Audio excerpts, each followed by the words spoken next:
"Get out of here. I didn't invite you." Those were the words that shattered me. My name is Susan Hale, and that night I was standing in the middle of my own living room, holding the back of a wooden chair I had polished just hours earlier. The table was set perfectly. The candles were lit. The smell of roasted chicken and homemade rolls filled the air. I had been awake since 5 a.m, cooking for my daughter-in-law's birthday. Her name is Hannah. She turned 33 that day. When she walked into the room wearing a red dress and a smile that didn't reach her eyes, I thought she might thank me. Instead, she looked at me as if I were an intruder. "What are you doing here?" she asked. "Nobody called you. This is my party." At first, I thought she was joking. I glanced at my son, Ryan, sitting at the table beside her. He avoided my eyes, pretending to study his plate. The other guests fell silent, forks frozen in midair. The laughter that had filled the room moments ago evaporated. I just wanted to sit," I whispered. Hannah's lips curled into a sweet, practiced smile. She turned to her guests. "Please forgive the interruption," she said lightly. "You know how mothers can be always wanting to be in the middle of everything." A few people laughed, the kind of laugh that stings more than words. I was still standing there wearing my old apron, my hands trembling after 14 hours of work. I felt the weight of every year, every sacrifice pressing on my shoulders. The chair beneath my hand felt cold and foreign, like the house itself had turned against me. No one said a word to stop her, not my son, not anyone. The silence was so thick it felt alive. I could hear my own heartbeat pounding in my ears as I stepped back slowly, one shaky step at a time, toward the door. I reached for the doorknob. The metal was cold. I was about to leave quietly, to disappear from my own home without a word. But then, something inside me changed. It wasn't anger. It wasn't even sadness. It was something deeper, something that had been buried for years. I took a deep breath, and when I opened my eyes again, I was no longer the same woman who had spent her life being small and quiet. To understand how I got here, you need to know where it all began. I was born in a small town in northern Vermont where winters were long, and everyone knew each other's stories. My parents had 6 children, and I was the oldest. By the time I turned 15, I already knew how to cook, mend clothes, take care of babies, and keep the house running when my mother was too tired to move. They used to say I had steady hands, hands made for building a home. Maybe that's why I became a teacher later in life. I believed in building things, people, futures, families. At 21, I met Tom Hale, a carpenter with kind brown eyes and the calmest voice I'd ever heard. He didn't talk much, but when he did, people listened. We married 3 months later in a tiny church filled with wildflowers from the field behind our house. Tom built us a small cottage on Maple Ridge Road. The first thing he made for me wasn't a table or a bed, it was a rocking chair. He said, "You'll need this one day when we have children. You'll hold our baby here." I laughed, thinking how far away that sounded. A year later, Ryan was born. I remember the way Tom looked at him like he was holding the whole world in his arms. We weren't rich, not even close, but our home was warm, full of laughter and the smell of pine from Tom's workshop. Then, one spring morning, everything changed. Tom was working on a construction site when the scaffolding collapsed. They told me he died instantly. I remember holding Ryan, only 6 years old, while he asked, "Mom, when's Daddy coming home?" I couldn't answer. The world had gone quiet. We had no savings, no plan, just this house and my determination to keep it. I took on every job I could find, tutoring after school, cleaning houses on weekends, selling homemade bread at the farmer's market. I slept little, worked endlessly, and saved every penny in a coffee can under the sink. 10 years later, that house was still ours. Every wall, every nail, every flower in the yard carried a piece of Tom and me. That little house was more than a roof. It was my life, my battle, and my victory. I thought nothing could take it from me. I was wrong. Ryan grew up to be everything I had hoped for: smart, kind, and hardworking. After college, he became a civil engineer and moved to the city, about an hour away from our little town. Every Sunday, he called me without fail. Sometimes he'd drive down for dinner, bringing flowers or fresh bread from the bakery he knew I liked. I used to tell my friends, "Ryan is my greatest achievement." I believed it. Then one Thanksgiving, he brought someone home. Her name was Hannah Brooks. She was 30, confident, and beautiful in the kind of effortless way that made you notice her the second she walked into a room. She worked in marketing, she said, and loved minimalist design. I didn't really know what that meant, but she seemed polite enough. When Ryan looked at her, I saw a light in his eyes I hadn't seen in years. He was in love. That was all I needed to know. 6 months later, they got married in my backyard under the maple tree Tom had planted decades ago. The ceremony was small, simple, and full of hope. I cooked everything myself, just like old times: homemade pies, roasted chicken, and the punch everyone always asked for. Hannah hugged me afterward and said, "Thank you, Susan. You're the kind of mother-in-law every woman wishes she had." I believed her. For a while, things were good. They came over for Sunday lunches. We laughed, cooked, and even planted flowers together. Hannah would ask me about recipes, about my teaching days, about Tom. I thought I'd found the daughter I never had. Then one evening, Ryan called. "Mom," he said carefully, "Hannah and I are looking for an apartment, but prices are crazy right now. Could we stay with you for a few months just until we save up?" How could I say no to my only son? Of course, I said. This house will always be yours. They moved in that weekend. I gave them my bedroom, the big one with the private bathroom, and moved my things into the small storage room down the hall. It's temporary, I told myself, just for a little while. At first it felt nice. The house was lively again. Hannah helped with dishes and sometimes brought home coffee for me after work, but soon, small comments began to appear like cracks in old paint. "Don't you think this kitchen feels outdated, Susan?" she'd ask casually. Or, maybe the table would look better on the other side of the room. I didn't mind. I thought she was trying to help.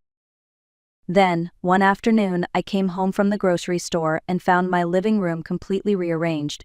The rocking chair Tom built, the one that held my memories, my nights with Ryan as a baby, was gone. "Where's my chair?" I asked. "Oh, that old thing," Hannah said without looking up from her phone. "I put it in the garage. It didn't match the decor. You'll love the new sofa." That night, I sat in my little storage room staring at the blank wall. For the first time, my house didn't feel like mine. It felt like a place I was only allowed to visit. The weeks that followed blurred together. I told myself things would get better, that Hannah would warm up to me, that Ryan would notice how uncomfortable I was. But instead, the house began to change faster than I could keep up. New furniture arrived almost every week: sleek, modern, cold. The floral curtains Tom had hung for me were gone, replaced by white blinds that made the living room look like a hospital.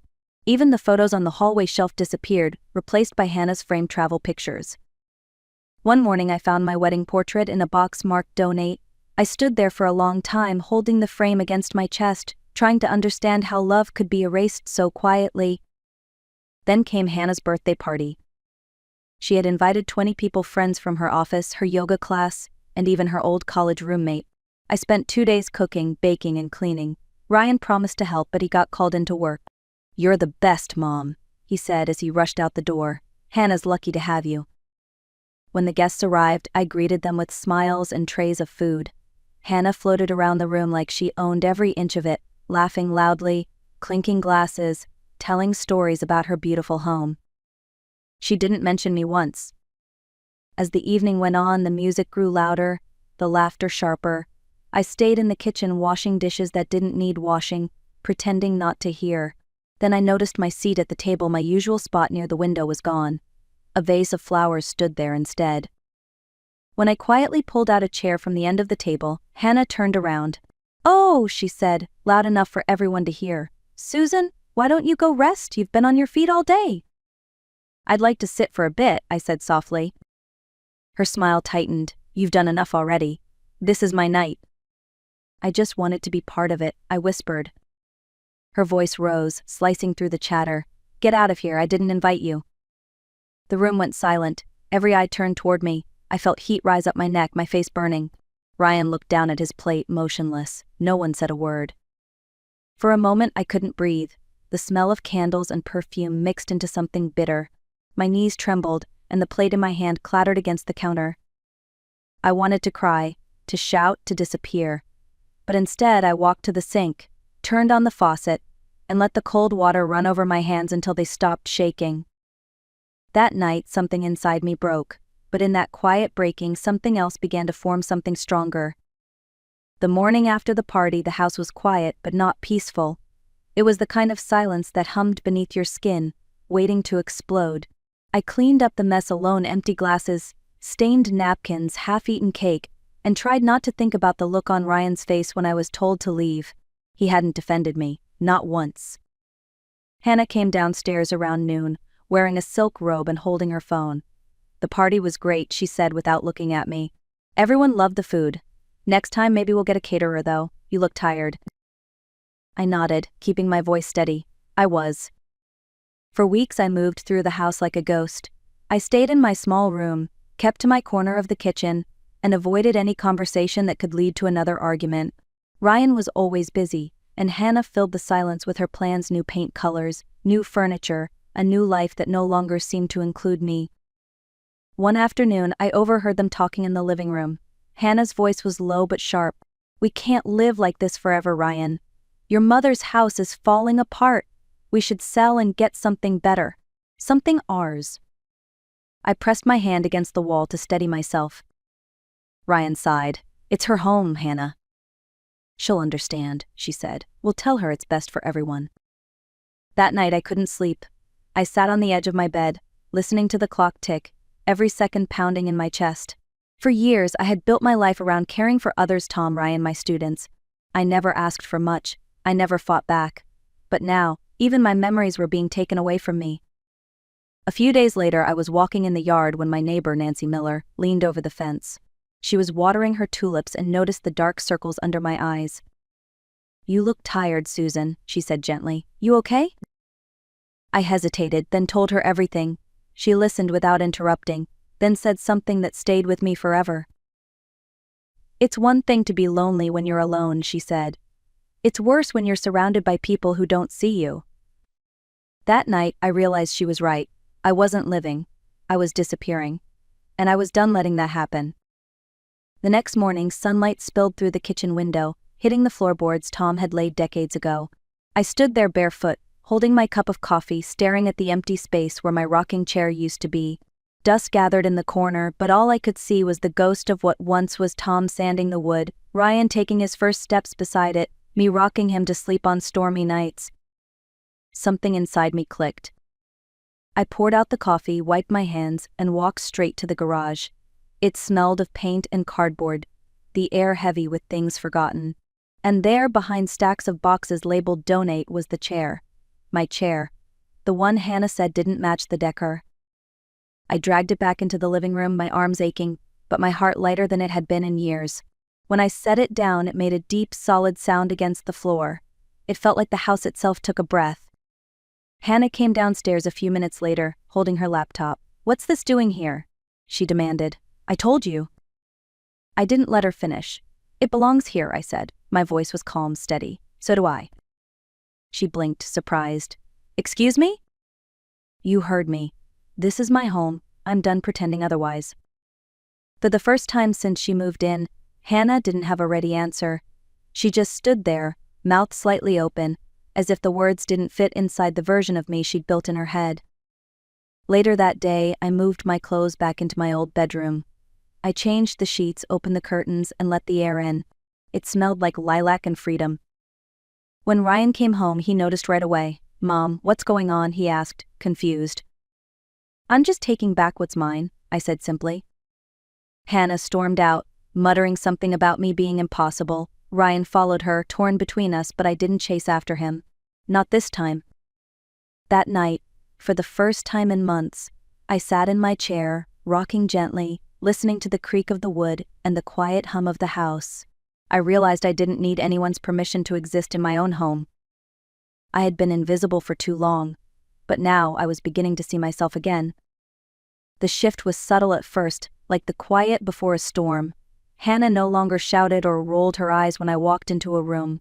Instead, she smiled that thin, polite smile people use when they've already decided you're irrelevant. She stopped talking to me altogether, except to give short commands where to move things, what to buy from the store, what not to touch.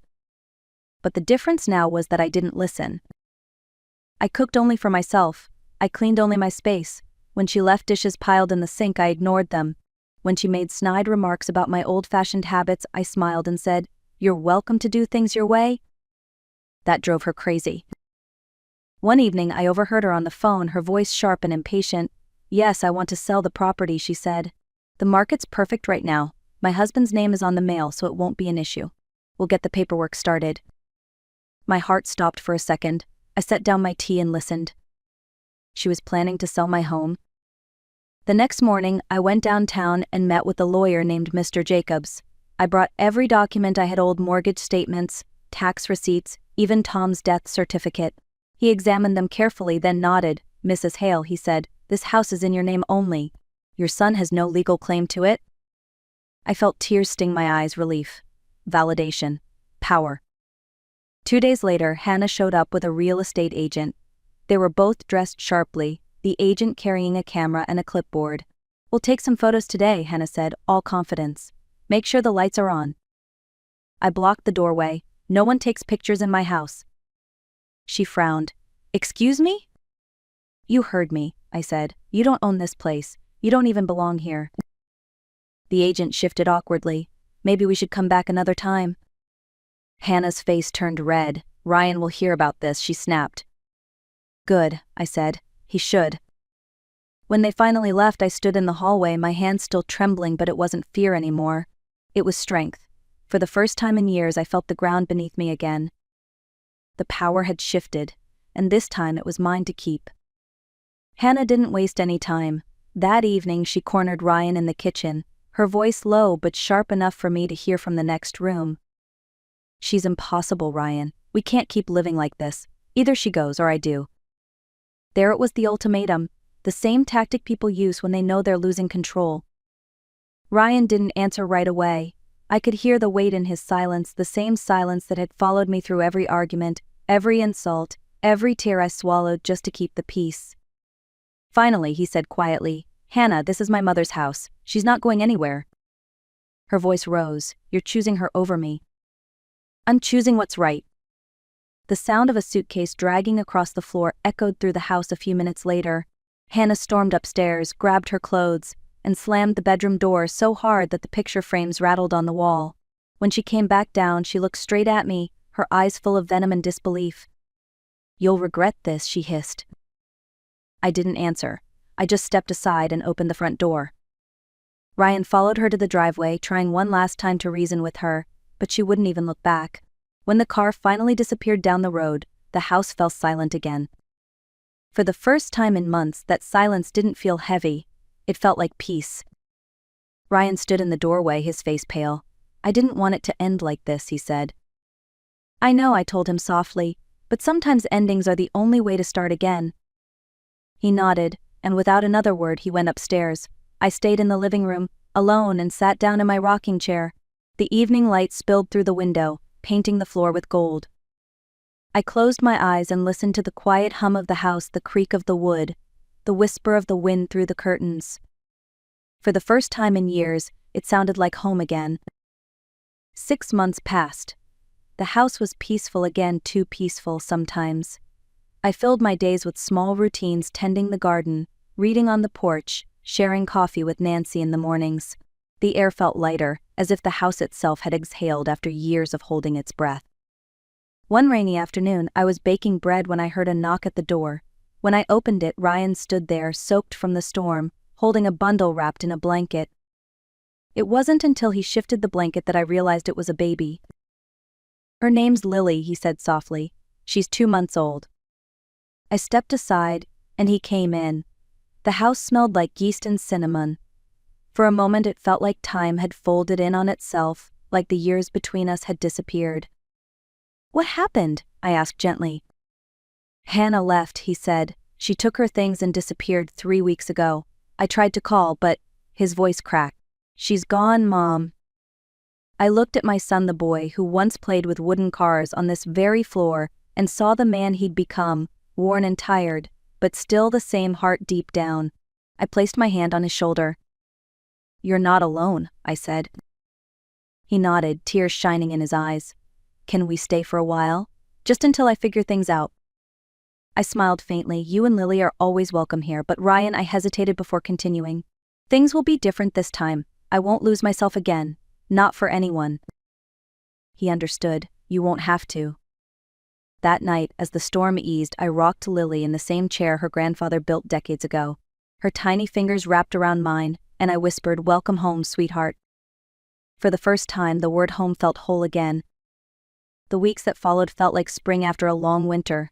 The house was no longer filled with tension, but with the small sounds of life: Lily's soft coos, the kettle whistling, the faint hum of Ryan's lullabies when he thought no one was listening. He had changed. I could see it in the way he moved, the way he spoke. Gone was the man who once looked through me. Now he looked to me for guidance, for warmth, for something he had almost lost. One morning he found me repainting the kitchen walls. "Yellow?" he asked with a teasing smile. "Yellow," I said, "like it used to be." He laughed, helping me roll the paint, and for the first time in years, laughter echoed in that house without bitterness. We talked for hours about everything we'd avoided about his father, about the past, about the mistakes we both made. "Mom," he said finally, his voice low, "I know I can't undo what happened, but I want to make it right." I looked at him, really looked, and felt something soften inside me. "You already are, Ryan." Later that evening, I sat in my rocking chair with Lily in my arms, the sun setting outside the window. The golden light poured into the room, and I thought about everything that had brought me here: the pain, the silence, the defiance, the rediscovery of who I was. I realized then that this story had never been about revenge. It was about reclamation. About remembering that losing yourself for love isn't love at all. About standing your ground, not out of anger, but out of respect for yourself, for your life, for your peace. I looked down at Lily. She blinked up at me, calm and curious, and I smiled. "One day," I whispered, "you'll have your own battles. Just promise me this: never let anyone make you small in your own home." The house was quiet again, but not empty. It was alive with laughter, with light, and with everything I had fought so hard to keep. Months passed, and the rhythm of my life settled into something peaceful, something true. Each morning I opened the curtains to let the light spill in, brewed 2 cups of coffee, one for me, one for Ryan, and watched Lily grow stronger, brighter, happier. The house no longer echoed with bitterness or shame. It breathed again. The floorboards creaked softly under my steps, the lemon tree in the garden began to bloom, and for the first time in decades, I felt safe inside my own walls. People in town sometimes asked how I managed to forgive so much. I never had an easy answer. Forgiveness, I realized, isn't about letting others off the hook, it's about freeing yourself from the weight they put on you. It's not forgetting the pain, it's choosing not to carry it any longer. One afternoon, Nancy stopped by with her usual cheerful grin and a basket of scones. "So," she said, eyeing Lily asleep in her crib, "what's next for you, Susan Hale?" I laughed. "Next? I think I'll just live." She nodded knowingly. "You've earned that." After she left, I sat by the window, the one facing the garden. The sunlight flickered through the leaves, and a soft breeze carried the smell of earth and lemons inside. I thought of everything that had happened: how easily love can blur into control, how silence can turn into survival, and how courage doesn't always roar. Sometimes it's just the quiet decision to stay standing. I picked up my old photo album, the one I hadn't opened in years. There was Ryan as a boy, covered in paint, Tom holding me on the porch, the life I built, the love I lost, the strength I found. I smiled. If anyone had told me that I'd find peace not in revenge, but in reclaiming myself, I might not have believed them. But as I watched the sunset turn the kitchen walls golden, I finally understood: sometimes the greatest victory isn't making others pay. It's learning you were enough all along. If there's one thing my story has taught me, it's this: no matter how deep the hurt, how long you've been overlooked, or how much of yourself you've given away, it is never too late to take your life back. For years, I believed love meant sacrifice. That being a good mother meant staying quiet, giving, and never asking for anything in return. But silence only teaches people how to ignore you. It took losing everything: my pride, my space, my voice, to realize that love without respect isn't love at all. And the day I finally stood up for myself, I didn't lose my family. I found me. So if you're listening right now and you feel trapped, unseen, or forgotten, I want you to know this: you are not weak for wanting peace. You are not selfish for protecting your boundaries. You are not wrong for saying no. Your voice matters, your life matters, and sometimes reclaiming your power doesn't start with grand gestures, it starts with a whisper, a choice, a single moment when you decide you've had enough. Because that's how healing begins. It's not about revenge, it's about freedom, about standing tall in your truth, even if it means standing alone for a while. So wherever you are, whatever your story looks like, choose yourself. And if Susan Hale's story touched you, don't forget to like this video, share it with someone who needs to hear it, and tell us in the comments what would you do if someone tried to take away your peace. Because here on The Art of Revenge, we don't just tell stories of pain, we tell stories of strength, of rediscovery, of taking back the life that was always yours to begin with.